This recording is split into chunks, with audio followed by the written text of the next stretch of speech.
As an adopted person, it's just been important to just like have people there like pretty much every step of the way. I think being adopted has shaped who I've become, absolutely. Through my whole education, it was hard. I had some support, like if I needed help with my work or something like that, I had that, but there was never anybody to sort of go, you can do this, keep going, you're doing well, that sort of thing. So I feel like there's a lot less support when you turn 18, when you're actually making the bigger changes. But especially for me, I hit 20 and I was ready. I was ready to hit the ground running with all of this, and it was just nothing was available. And I was just like, huh? I can connect more with people who've been adopted than other people and what not being adopted. They don't understand what I've been through. I think it's so important to let other adopted people know you are not alone.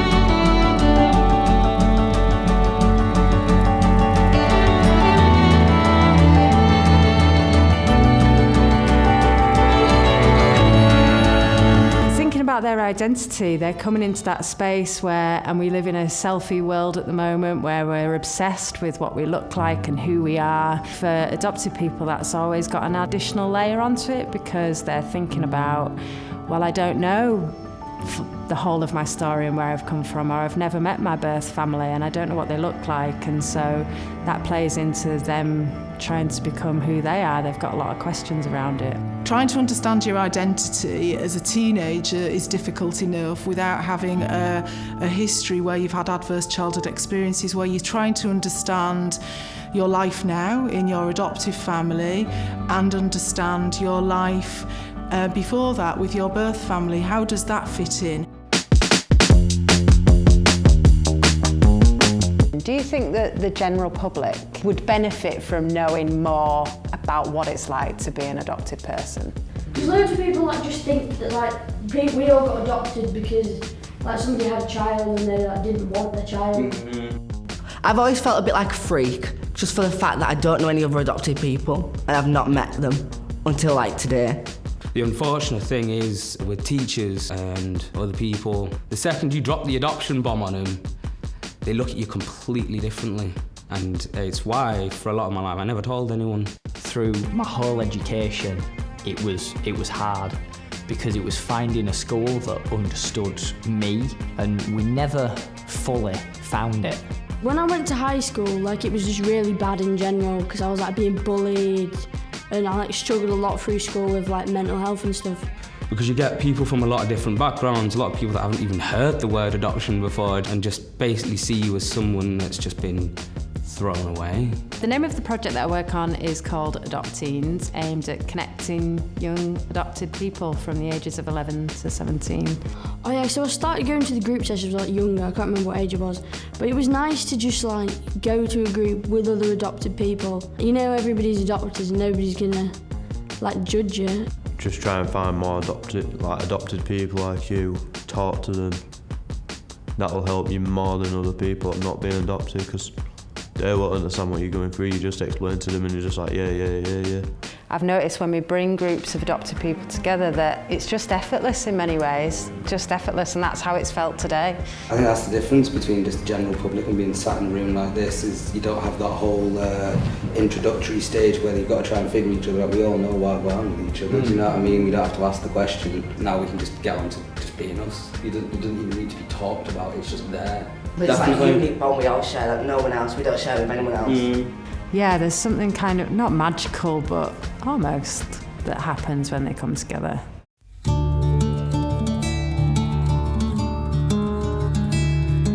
I was growing up, I was getting stronger.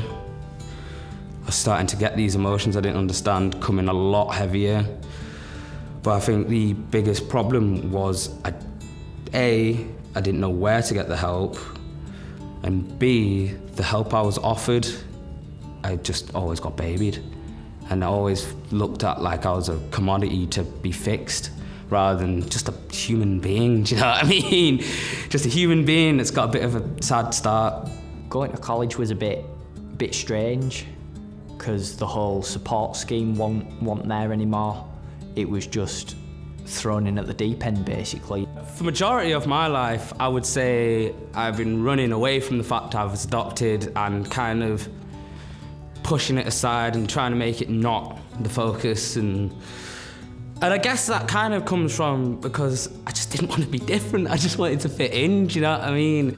We know that they're going through so many transitions in their lives at that time. They're hitting teenage years and then they are transitioning into adulthood and becoming young adults in the modern world, going to college, going to university, getting jobs, leaving home. So there's a lot going on for people. For lots of them who hit that sort of 16, 17, they're kind of just getting into their stride in terms of understanding who they are, their identity, their place in the world, and you don't magically become 18 and everything kind of fits in. At 18, it's probably one of the most crucial stages of life where we actually need to bolster them more. We need to have increased support. We need to recognise that young people are still on that trajectory. What do we think about services ending at 18? That's shocking. You are considered in the UK to be a child until you're 18. So services are in place and you've got access to those services. What we experience in our Adopteens service is those young people who turn 18, services tend to drop off. Often we talk about this legal age of being 18, but in reality, we're talking about people who can be emotionally a lot younger and need that sometimes really practical support as well around leaving home and doing CVs and getting all that sort of thing, you know. It's like 18, everything changes. You can drink, you can vote, you can move out, you can get a job, all in. That's too much all at once, and not having any support doesn't help. Like, there shouldn't be an age limit on it. When you turn 19, 20, that's when you really want to face it. Because when you're young, you just want to be a kid. Well, I had counselling to help me with all that, and then the counselling stopped. So that's when it started getting rough, and it started coming on to me hard. Over 18, I think it's important that there is something there to be able to turn to. Because we go from feeling abandoned with a birth family, and then when we reach 18, we're abandoned again. Because then we become of age. We're told you can grow, you've grown up now, you can look after yourself. But often we're not given the tools or the ability to actually go out there and look after ourselves.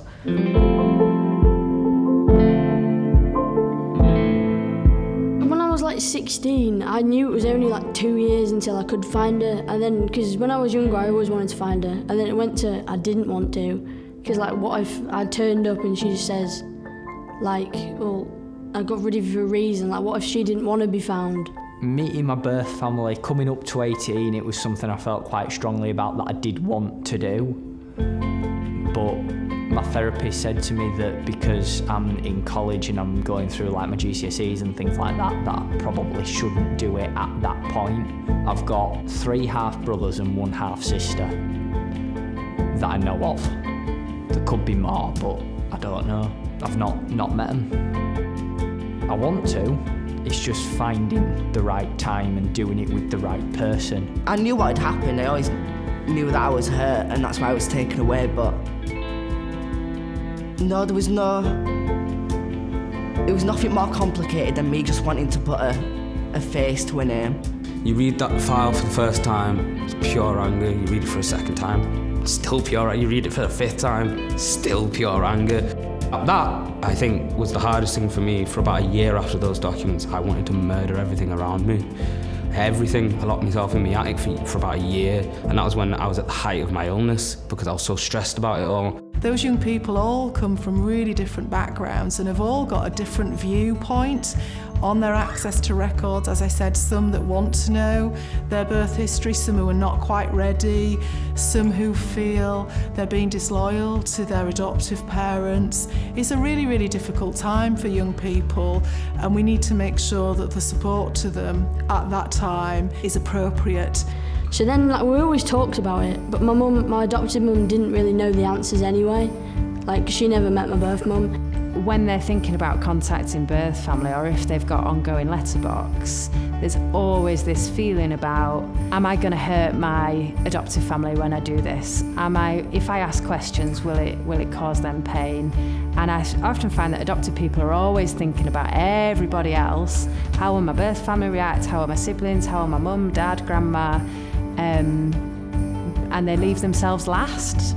I didn't realise that I was putting all these negative emotions onto my adoptive family.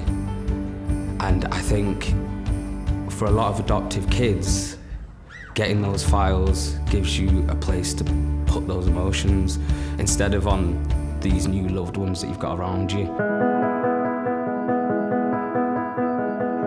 The best way to influence policymakers and regional and national practice is to engage with those young people, not just listen to what they're saying. We need to really hear what they're telling us from their lived experiences, what has happened to them. That needs to be the influencing factor. Adoption is a lifelong issue, but there isn't lifelong support, particularly when you hit adulthood. It is the voices of our service users that are the most crucial part of making changes. I think going to like over 18s groups would help as well, because it would just be a different atmosphere, because we're all adults now and we've done all the same stuff and we've got jobs and stuff.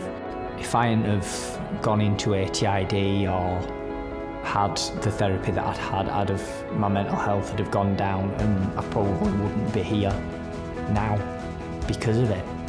What would be really helpful is emotional management, just learning how to deal with emotions. Okay, it's basically like you have drug and alcohol sessions, like this will be helpful if you like have something like that to talk about your adoption and what it's been through. It's involving them in groups, feeling that they're not alone because they're with other people who are like them, and it's getting them that support to be able to push through it, and if they want to talk about it, they can. When we're asking these questions for young people about their experiences, what do we need to change? They need to see, and they tell us, you've got our voice, you've got our lived experience, now we need to see what you're going to do with it. For me personally, if that right support's there, I would have the chance to live my life to the extent that I want to live it to, which for me, I think that's something special.